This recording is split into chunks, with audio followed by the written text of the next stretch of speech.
Mandvi beach, Ratnagiri is one of the crowded beaches. इथे संध्याकाळी specially वीकेंड्सना गर्दी असते. आम्ही इथे रत्नागिरी शहरातून रिक्षा करून या घोड्याबरोबर शर्यत करत आलो आणि एकत्र पोहोचलो. या बीचची एक विशेषता मला आवडली की ह्या समुद्रावर आतमध्ये जेट्टी टाईप एक बांध घातला आहे, प्लॅटफॉर्म आहे आणि तिथून तुम्हाला आतपर्यंत चालत जाण्याची मजा लुटता येते. म्हणजे आपण समुद्रावर जातो तर आपण समुद्रावर पाण्यात पाय घालून फार थोडे अंतरच उभं राहू शकतो, पण इथे समुद्राला भरती आली असताना स्पेशली तुम्ही आतमध्येपर्यंत चालत जाऊन या भरतीच्या लाटांची मजा लुटू शकता. आता सध्याला ओहोटी चालू आहे, पण रात्री 8 नंतर भरती येईल. इथे तुम्ही आतल्या समुद्राच्या लाटांचा वेग, त्यांचा आवाज अत्यंत जवळून बघू शकता आणि ते सुद्धा अगदी सेफ राहून. पण भरतीच्या वेळी हे लाटांचे पाणी खडकांवर जोरदार आघात करून या प्लॅटफॉर्मवर येते, but still you are safe. हे पाणी खडकांवर चढलं नाही आहे. बापरे, अनलिमिटेड क्रॅब्स आहेत, अनलिमिटेड क्रॅब्स आहेत.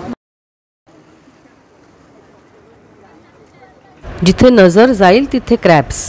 आता इमॅजिन करा की इथे तुमची काही महत्त्वाची गोष्ट किंवा काही फोन वगैरे पडला तर तुम्ही कसा घ्याल? कोणी या खडकावर एक पाय तरी ठेवून दाखवेल का? पण या खडकांवर उभं राहून मासे पकडणारे कोळीसुद्धा आहे तिकडे. ते बरोबर उभं राहण्याची आपली जागा शोधतात.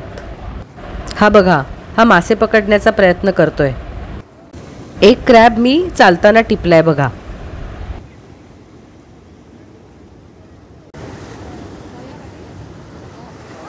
कंटिन्युअस लाटांचा आवाज. आणि हां, इथे लोक सनसेट बघायला सुद्धा येतात. या मांडवी बीचला गेटवे ऑफ रत्नागिरी असेही म्हणतात. जेव्हा अशा मोठ्या लाटा खडकांवर आदळणार असतात तेव्हा जी बघणारी लोक असतात ती आपसुकच पाठी जातात, कारण थोडेसे पाणी आपल्या अंगावर उडतेच उडते. हा खूप लाईव्हली बीच आहे. क्रॅब्स बघण्यात, लाटांचे खेळ बघण्यात आणि सनसेट बघण्यात आमचा खूप छान वेळ गेला इकडे. ह्याचा तुम्हाला किनारा दाखवते. हे आपण रात्रीचे पाणी कसे वरपर्यंत चढते ते सुद्धा बघूया. रात्रीच्या भरतीत या खडकांवर पूर्ण पाणी चढते. हा आहे छोटासा किनारा आणि इथे बाकीच्या बीचवर असतात तशा गाड्या ठेवल्या आहेत आणि खेळ ठेवले आहेत आणि इथे लोक एन्जॉय करतायत, लहान मुलं स्पेशली. ही गाडी आपण शक्यतो मॉलमध्ये बघतो आणि ही गाडी इथे सँडवर बघून सुद्धा छान वाटते. इथे बऱ्याच बीचवर अशी ब्लॅक सँड दिसते, त्यामुळे पाण्यात पाय घालायचं मन नाही करत.